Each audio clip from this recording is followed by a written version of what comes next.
তিনটি জেলাতে আপনার অরেঞ্জ সতর্কবার্তা দেওয়া হয়েছে। এই তিনটে জেলাতে বিক্ষিপ্তভাবে দু এক জায়গায় ভারী থেকে অতি ভারী বর্ষণের সম্ভাবনা আছে, তার সাথে থান্ডারস্টর্ম উইথ লাইটনিং এবং ঝোড়ো হাওয়া আপনার 40 to 50 কিলোমিটার প্রতি ঘন্টাতে।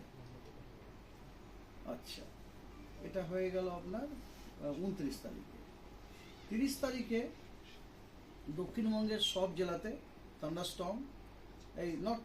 ঝোড়ো হাওয়া, কোথাও 30 থেকে 40 কিলোমিটার প্রতি ঘন্টায়, কোথাও আপনার 40 থেকে 50 কিলোমিটার প্রতি ঘন্টা এবং গাস্টিংয়ে 60 কিলোমিটার প্রতি ঘন্টায় থাকার সম্ভাবনা আছে।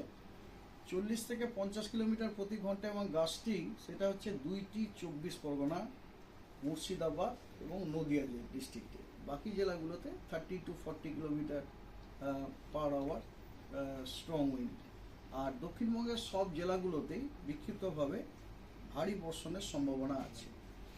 আর উত্তরবঙ্গের একদম উত্তরে যে 5টা জেলা আছে, সেই জেলাগুলোতে আপনার ভারী থেকে অতি ভারী বর্ষণ এবং আপনার আলিপুরদুয়ারে বিক্ষিপ্তভাবে আপনার আইসোলেটেড এক্সট্রিমলি হেভি রেনফল হওয়ার সম্ভাবনা আছে। অতি তীব্র বৃষ্টি যেটাকে বলা হয় না, মোর দ্যান 20 সেন্টিমিটার রেনফল হওয়ার সম্ভাবনা আছে আলিপুরদুয়ারে। আর কুচবিহার, জলপাইগুড়ি, দার্জিলিং, কালিম্পং এই জেলাগুলোতে ভারী থেকে অতি ভারী বর্ষণের সম্ভাবনা আছে।